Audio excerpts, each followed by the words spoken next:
மீண்டும் ஒருமுறை இந்த ஜென்சி தலைமுறை பார்க்க வேண்டும் என்பதற்காக அந்த போரின் உக்கிர காட்சிகளால் அழித்தொழிக்கப்பட்ட கட்டிடங்களின் காட்சிகளை இப்போது பார்க்கலாம். நீங்கள் திரையிலே பார்க்கலாம்.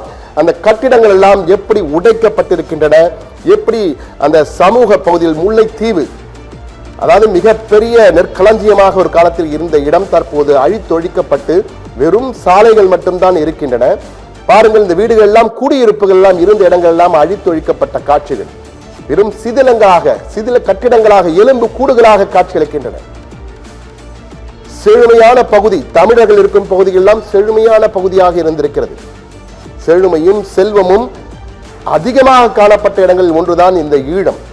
தற்போது ஒன்றுமில்லாத காடுகளாக காட்சியளித்துக் கொண்டிருக்கிறது. இன்னும் பலர் அங்கு தங்களுக்கு நீதி கிடைக்கும், எங்களை யாராவது காப்பாற்றுவார்கள், உலகம் எங்களுக்கு துணையாக நிற்கும், தவறு செய்தோரை தண்டிப்பார்கள், தவறு செய்த தண்டிக்கப்படுவார்கள் என்றெல்லாம் நம்பிக்கை இன்னும் காத்து கொண்டிருக்கிறது அங்கு ஒரு பெரிய கூட்டம். அந்த தமிழர்கள் நம்முடைய தொப்புள் குடிகள், மறந்துவிடக்கூடாது. தற்போது நாம் பார்க்க போகின்ற கட்டிடம் ஜாஃப்னா லைப்ரரி என்று அழைக்கப்பட்ட யாழ்ப்பாணத்தின் தொன்மையான ஒரு நூலகம்.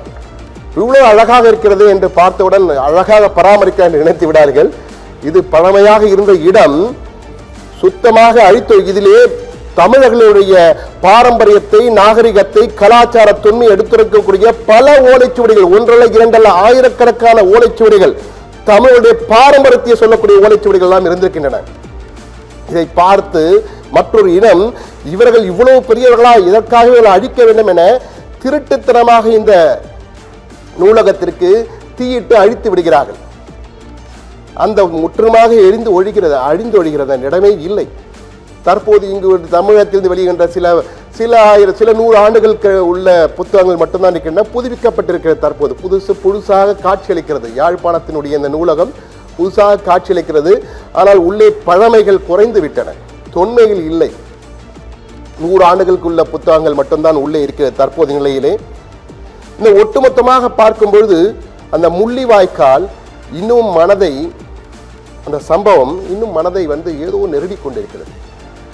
இன்று கூட பாருங்கள், முள்ளிவாய்க்காலே அஞ்சலி செலுத்துவதற்காக வந்த தமிழ் மக்களுடைய எண்ணங்களையும் அவர்கள் உள்ளங்களையும் பாருங்கள், அந்த முகத்தையும் பாருங்கள். அதை பார்க்கும்போது நிச்சயமாக நம் மனதெல்லாம் ஏதோ செய்யும்.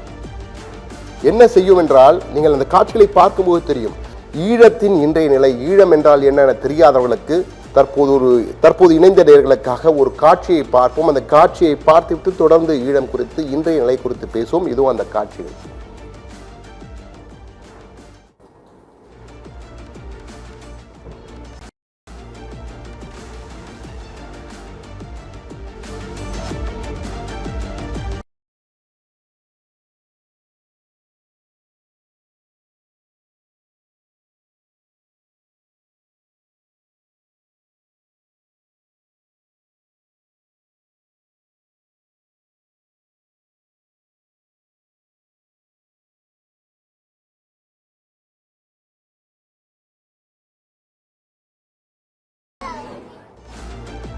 இராணுவ வெறியரின் குண்டுக்கு பலியாகி கிட்டத்தட்ட உயிர் போகின்ற நிலையில் இருக்கின்ற தாயின் உடலில் இருந்து, இந்த தலையிலிருந்து ரத்தம் ஒழுகிறது.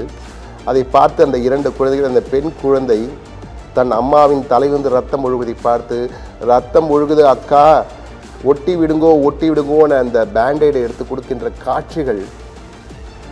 இந்த காட்சி ஒன்று போதும் ஜென்சி தலைமுறை. இது இன்ஸ்டாவில் நீங்களும் பார்த்திருப்பீர்கள். தற்போது வைராக சென்று கொண்டிருக்கிறது. இந்த காட்சிகள் ஒன்று போதும். என்ன நடந்திருக்கிறது?